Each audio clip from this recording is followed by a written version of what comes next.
So, good morning, friends. Welcome back to my channel New Horizon with Einstein. Today is 26th of July 2017, and we are going to discuss about the daily Rstv news analysis, especially for UPSC, SSC, Bank PO, all state PSC, as well as all government exams for 2017 as well as 2018, presented by Bishwesh Kumar Yadav. I am from electrical and electronics background. So, let's discuss the news. So, first news is privacy can be conditional, fundamental right, government to Supreme Court. The center Wednesday conceded in the Supreme Court that right to privacy may be considered as a fundamental right under the Constitution, but many facets relating to it cannot be put under the fundamental rights category.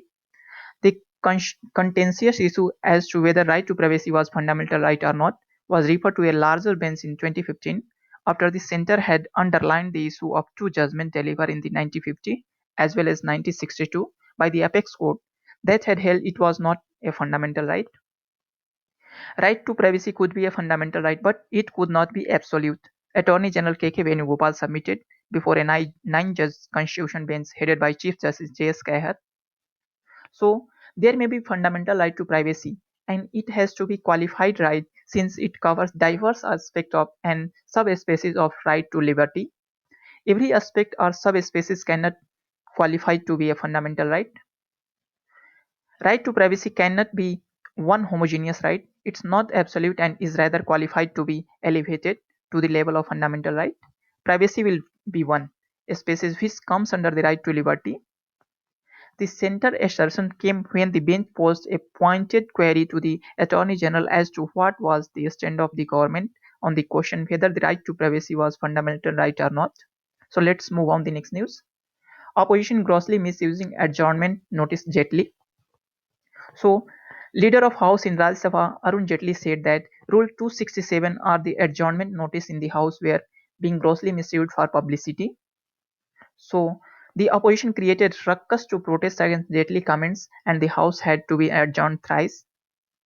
When the proceedings for the day began, several MPs including Congress Anand Sharma had given notices under Rule 267 which prescribes suspension of business to take up a matter.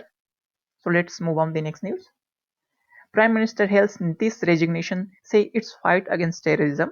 So let's talk about the Nitish Kumar. Prime Minister Narendra Modi today hailed the resignation of the Bihar Chief Minister Nitish Kumar, saying in doing so he has joined the fight against corruption. Immediately after Kumar announced his resignation, Modi tweeted, "Congratulations, Mr. Nitish Kumar, for joining the fight against corruption. 1.25 billion people are welcoming and supporting his honesty," he said in the series of tweets. So let's move on the next news. So Anurag Thakur expresses regret over using mobile in Lok Sabha. Lok Sabha Speaker Sumitra Mahajan sent out a stern warning to the member against using mobile phones inside the house after BJP member Anurag Thakur expresses regret for allegedly shooting opposition protest in the well using his mobile 2 days ago. Some opposition member had complained about Anurag shooting video of their protest in the well on July 21st, 24th, and AAP member Bhagwat Maan had written a letter in this regard to a speaker. So let's move on the next news. Separate flag does not violate constitution, Karnataka CM.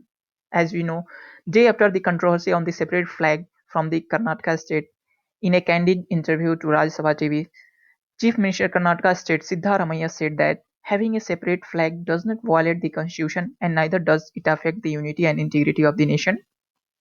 Siddharamaiah states that he looked this decision after the Kannada activists demand it. He even states that Karnataka is only a state to have a separate state anthem apart from the national anthem. So let's move on the big picture debate. Government plans for lateral entry in higher administrative posts. Rational and impact. What is the rational and what is the impact of this big step taken by the government?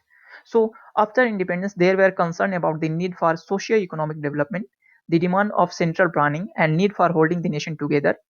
Officers who qualified civil services were considered best for this task. In the present scenario, a combination of domain knowledge and relevant expertise is of prime importance for good governance, which is lacking in generalist nature of working given to these officers. This is a need of shift from career-based approach to a position-based approach for a government jobs.